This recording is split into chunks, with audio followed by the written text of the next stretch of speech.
नमस्कार, नाशिकची गौरी या माझ्या यूट्यूब चॅनलमध्ये तुमच्या सगळ्यांचं खूप खूप मनापासून स्वागत। हे बघा, हे डांगराच्या फोडी अशा चिरून घेतल्यात छान।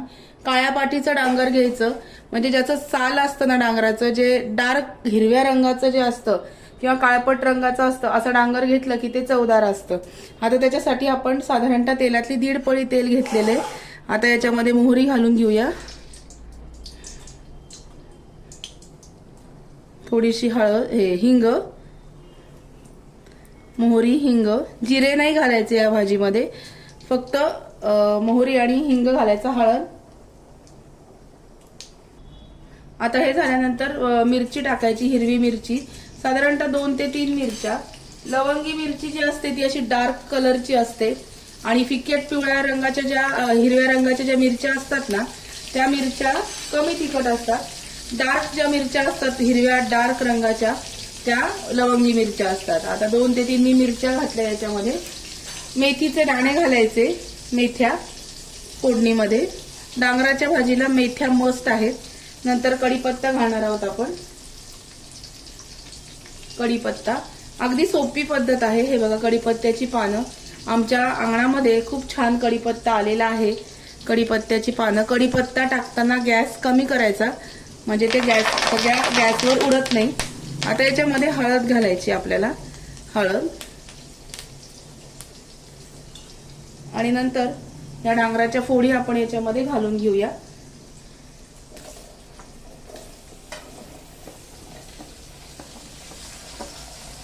डांगराच्या फोडी आता हे छान हलवून घ्यायचं। फक्त मेथ्या आठवणीने घालायच्या, मेथ्या घातल्या की चव खूप छान लागते डांगराच्या भाजीची। काही ठिकाणी डांगराची भाजी फक्त पक्ष पंधरवड्यामध्ये करतात, मी बघितलंय बऱ्याच ठिकाणी। काही ठिकाणी पक्ष पंधरवड्यामध्येच ही भाजी केली जाते, तसं नाहीये। तुम्ही कधी पण ही भाजी करू शकता, छान लागते। ही भाजी छान हलवून घ्यायची। हलवल्यानंतर एक वाफ आली की मग आपण याला मीठ आणि बाकीचं सगळं साहित्य घालणार आहोत। आता मी याच्यावरती झाकण ठेवते आणि एक 5 मिनिटांसाठी आपण वाफ काढून घेऊया। बघा, भाजी अजून शिजलेली नाहीये आपली। आपण एकदा फक्त मध्ये झाकण काढून ही भाजी हलवून घेणार आहोत। हलवायची, अजून शिजलेली नाहीये। शिजल्यानंतर मीठ घालायचं। आता जर आधी मीठ घातलं तर फोडी शिजायला वेळ लागतो। एक वाफ आल्यानंतर, म्हणजे थोडीशी शिजल्यानंतर, 80% भाजी शिजल्यानंतर मग तुम्ही त्याच्यामध्ये मीठ घालू शकता। आता मी परत झाकण ठेवते आणि भाजी छान शिजवून घेऊया। पण भाजी थोडीशी आपल्याला एक वाफ आली आहे। आता ह्या भाजीमध्ये काळा मसाला घालायचा, आपल्या ठेवणीतला काळा मसाला, तुमच्या चवीनुसार, तुमच्या आवडीनुसार। ही भाजी जास्त तिखट चांगली लागत नाही, कारण जळजळतं, आणि थोडंसं तिखट हे घालायचं। मीठ घालायचं, अंदाजाने मीठ घालूया, मीठ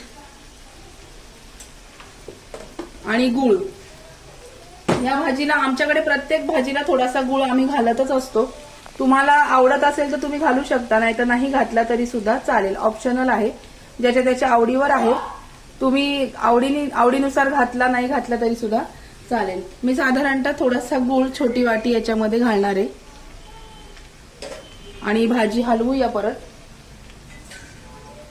छान भाजी हलवून घ्यायची, खूप छान लागते ही भाजी।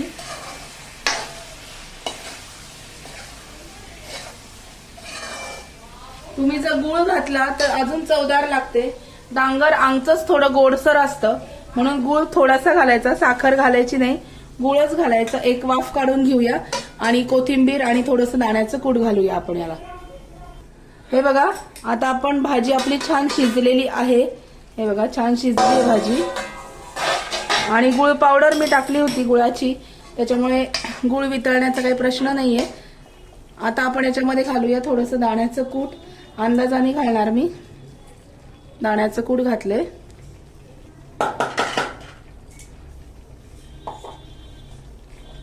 हे बघा, दाण्याचं कूट घालायचं।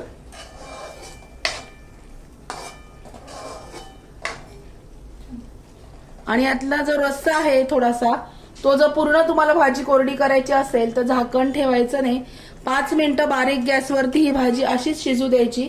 म्हणजे ते जे रस्सा आहे त्याचं मॉइश्चर होऊन जातं आणि मग भाजी कोरडी होते. आता आपण याच्यावरती कोथिंबीर घालूया की आपली भाजी तयार.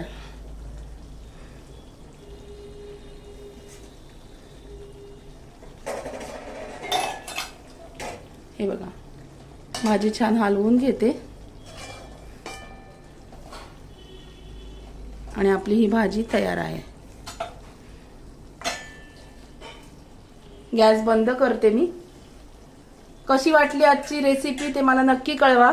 छान छान डांगर बाजारामध्ये आलेली आहेत, तर तुम्ही नक्की, कोणी याला डांगर म्हणतं, कोणी लाल भोपळा म्हणतं, तर लाल भोपळ्याची किंवा डांगराची कुठलीही भाजी म्हणू शकता तुम्ही. आणा. फक्त डांगर घेताना काळ्या पाठीचं म्हणजे काळ्या सालाचं डांगर घ्यायचं, ते जास्त चवदार असतं.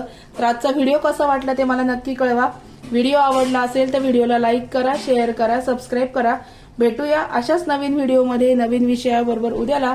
तोपर्यंत स्वतःची काळजी घ्या. Bye bye, take care.